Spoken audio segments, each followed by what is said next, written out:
Salut mes chers amis, je suis très heureux que vous me rejoigniez encore sur ma chaîne aujourd'hui et ça fait plaisir.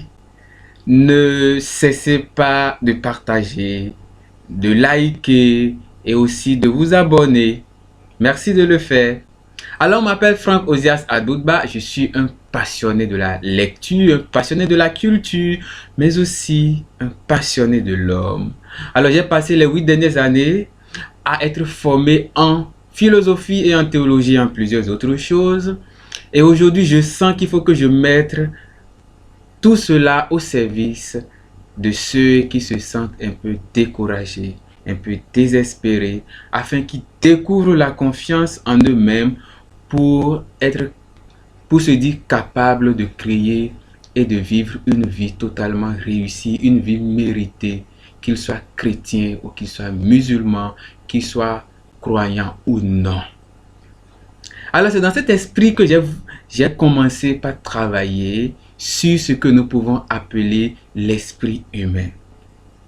L'esprit humain qui a un pouvoir qui nous a été donné par le Créateur. Et cela, on ne peut pas le renier, on ne peut pas le rejeter. C'est un pouvoir de décision, de discernement, un pouvoir de résistance, un pouvoir d'unification. C'est aussi un pouvoir de créativité, de découverte, un pouvoir que nous avons pour imaginer des choses qui nous semblent être inimaginables, pour faire des choses qui nous semblent être impossibles. C'est pourquoi Nelson Mandela va dire: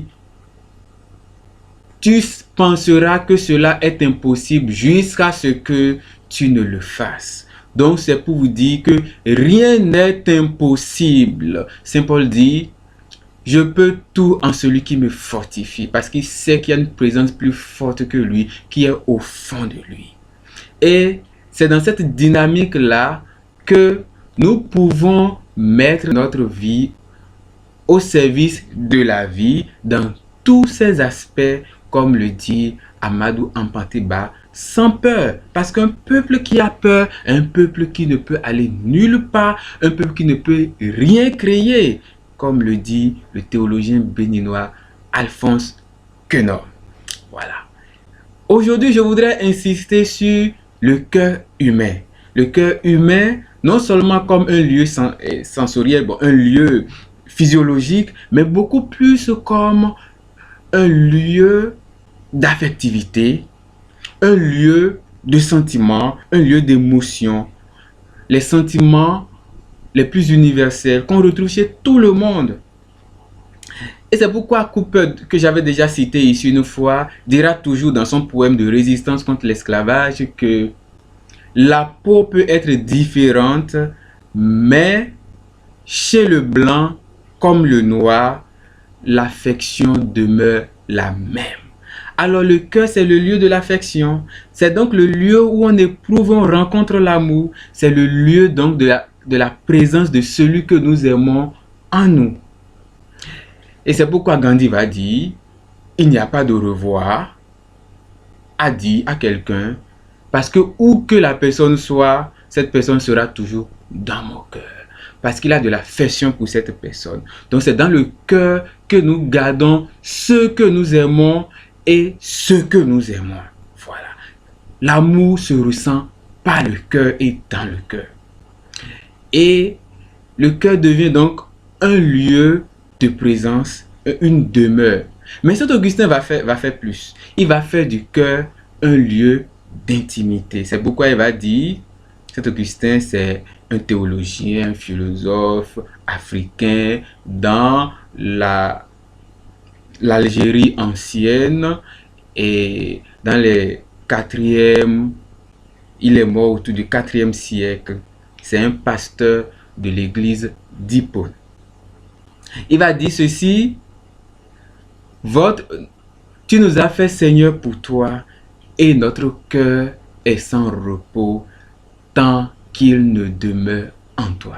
Donc on voit que le cœur est finalement un lieu d'intimité, de la présence non seulement de celui que nous aimons qui n'est plus là, mais plus aussi de la présence du Créateur en nous. Voilà. Et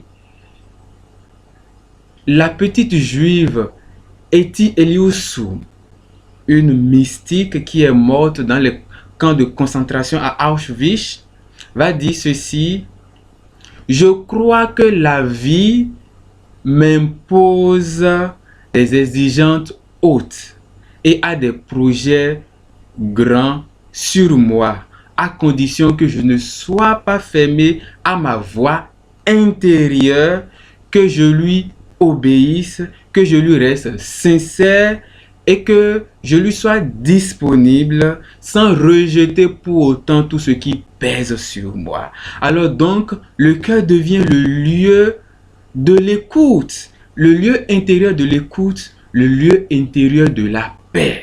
Voilà. Donc, c'est à ça que je voudrais aboutir pour dire que le cœur est le lieu de l'écoute et le lieu de l'appel. C'est dans notre cœur que nous ressentons ce que nous voulons faire. C'est dans notre cœur que nous ressentons les appels les plus profonds de notre vie, les appels les plus cohérents avec notre vie. Et c'est là que nous puisons nos aspirations les plus profondes, les désirs qui correspondent avec notre identité vraie. Et là, nous devons le faire, nous pouvons le faire, quelles que soient les situations dans lesquelles nous nous trouvons, quelles que soient les difficultés, quels que soient les moyens limités, quelles que soient nos précarités, quelles que soient nos difficultés spirituelles, émotionnelles, matérielles, nous avons la force en nous de nous écouter nous-mêmes, d'écouter l'autre plus intérieur que nous en nous-mêmes pour finalement, avec le pouvoir de l'esprit, mettre en pratique répondre à cet appel-là en devenant des hommes d'action véritable. Alors, le cœur est finalement le lieu des grandes visions et l'esprit est le lieu où cette capacité-là a posé les grandes actions.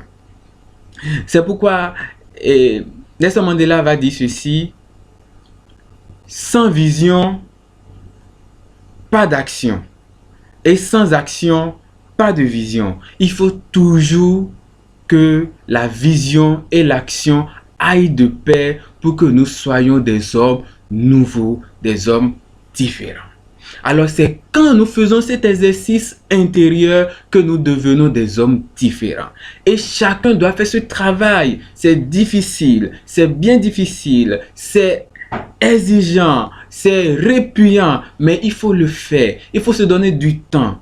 Un certain nombre de minutes par jour, au moins 10 à 15, pour s'écouter intérieurement. Les grands hommes passent toujours par là. Il n'y a pas de grand homme qui ne s'écoute pas, qui ne prend pas le temps pour s'écouter, pour faire une petite méditation. Et Jésus même nous donne l'exemple, il a passé beaucoup de temps à prier, des fois toute la nuit. Non seulement pour être plus fort, mais pour s'écouter afin de mieux répondre à sa vocation. Et il l'a fait de manière magistrale et de manière extraordinaire. Et s'il l'a fait, hommes comme nous aussi nous pouvons le faire. Et je vous souhaite de le faire. À la prochaine, on se revoit bientôt.